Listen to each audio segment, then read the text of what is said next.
Horrible Decision this week is all about talking to younger kids about sex, helping these parents with that first conversation. Pee-pee or penis? Okay. What is the age that is appropriate to talk about sex, not the body? Sex. Oh. Partnered sex? Yes. I would say that there's a difference between the conversation around here's what partnered sex is versus the conversation around I'm preparing you for the fact that you might have partnered sex in the very near future. Okay. Because it could be a conversation of like, where did I come from? Yeah, it could be, a conversation around how babies are made, a conversation around what certain body parts do.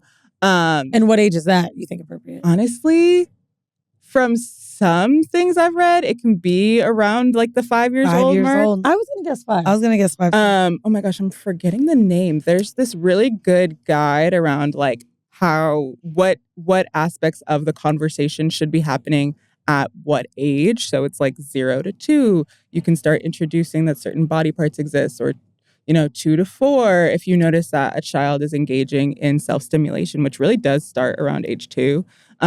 You can encourage self-stimulation starts at age 2. Yeah. And often peaks around age 5 and then plummets right back down a lot of the time. I think largely because parents discourage it and just say, stop touching yourself, stop doing that, Well, what are you supposed to do? Because I would say stop, I feel like. You would say stop? Because I've seen a little kid, like a family friend, like one of those events, whatever, like just doing it around everybody. And we were all like, stop, right? But I don't know if that put something in his head, or maybe, like, what are you supposed to do? Tell him to go in the bathroom and do it? I feel like the conversation now in like sex positive parenting spaces has been to like stress the value of like privacy. Like that you are entitled to explore and understand your own body to whatever extent you want. But that's something that happens in the privacy of your bedroom or wherever it might be. I guess we're like in a real sensitive era. I want both of y'all's opinions on your thoughts or what you would do.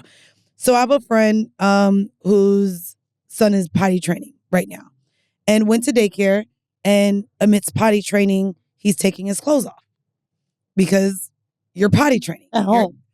At daycare is taking his clothes off.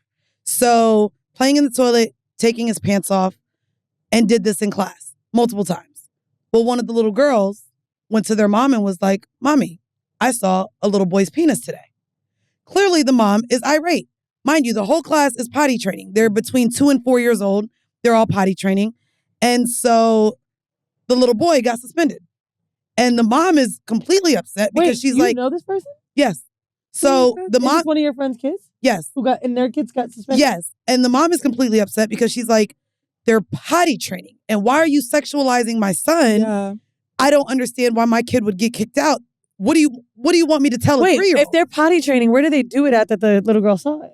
He's taking his clothes off. Like but aren't they in it? When I was in preschool, we had like shared. Yeah, you have shared boys and girls. Like, so the boys and the girls right now are potty training. It's and sad. I guess this is his first time. You're not wearing diapers. You're getting used to wearing actual draws. You have to wear clothes that are easily to come on and off. And he's just like walking around How now old is with he? 3. There's also a lot of child psychology around how like people at that young children at that age do want to be naked more often. And like that's sort of a really big part of the conversation that you're supposed to have when you have a child at that age, which is your clothes are meant to stay on when you're in public, and that there are certain specific private places where they might be removed, like when an adult might be helping you take a bath or when you're at the doctor's or whatever. Well, and I think that that's the thing too, right? The conversation is not being had with little boys, but of course, little girls are like, if anyone touches you, if you see a dick, like they're not supposed to even look at dicks. They're not supposed to know what a dick looks like. Like, you know what I mean? Like, let's be very clear. Mm-hmm. I saw my mama naked as fuck growing up. I ain't never seen my daddy naked. Ever. Yeah, but hold on. Just a caveat. Little boys are seeing their dad naked. Oh, okay. But that's what I'm saying. My friends women are shielded. Brothers would often it's the same. Yeah, but women are shielded from penises. And yeah, brothers. That's a good point. Your older brothers. And so y'all are both like, that's ridiculous that the little boy got suspended. That's absolutely ridiculous. That's fucking crazy. Okay. I'm actually trying to think, like, did they keep telling him no and maybe he ran out? Like, you're telling me because that's a teaching moment. That's a moment where the conversation is actually being brought up for you. So it's a really easy entry point for any parent. Like, unless he tried to make her touch him. That's a whole different thing. And that did not happen. He was just like, use the bathroom and just walked out the bathroom with no pants on. But how also, when you suspend a little kid, do you then... It's hard to course correct because their brains are like this. Right. And that's the thing. They don't know that what they're doing is wrong because they don't see it as wrong. And what is punishing that kid really doing for anybody? Like, I mean, I think, though, that's the other thing with the conversations between adults and children is the fact that we go in sexualizing damn near everything. Everything. Like, I was sexualized really early because I had hips and thighs. The adults just thought a bitch was fast as fuck out here hopping on and off dicks. And I was like, I don't even like tongue kissing. Yeah. Why are you putting that I'm this hoe or that I'm fast because of my body or how things fit me when, baby, I don't even want a nigga's tongue in my mouth. Let me ask you, Tara. So, okay, I'm ready. I'm 5. Mommy, where do babies come from? Oh my gosh. See, I don't have 5-year-olds. So this is also going to be a little tricky for me. But I would say to approach the conversation just being honest about the fact. No, do it in your voice. Do it. Okay.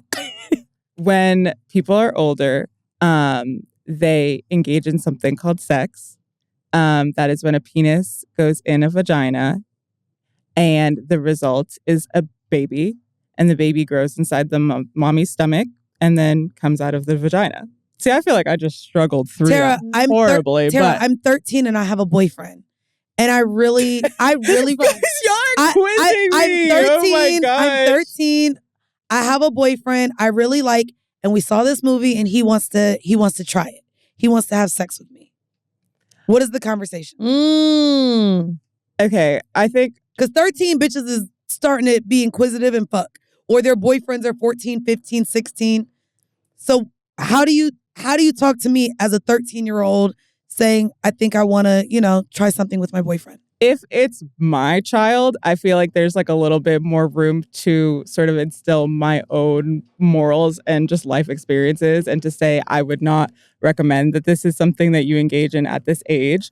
But if this is something that you're going to engage in or even in the future, the near future, whatever it might be, these are the things you need to consider. You need to consider what barrier methods you want to use. You need to consider what consent looks like. You need to consider. Okay, I'm going to tell him yes, and he's buying the condoms. Again, personally, if you're my child, I would encourage you to hold off and think about it because there are a lot of things, both emotional and like physical safety wise, that come along with engaging in sex. Like the possibility of pregnancy, but also, like the emotions that can come and be at play. You just saw a clip from the Horrible Decisions podcast. To check out more full episodes and the rest of our content, check the links down below.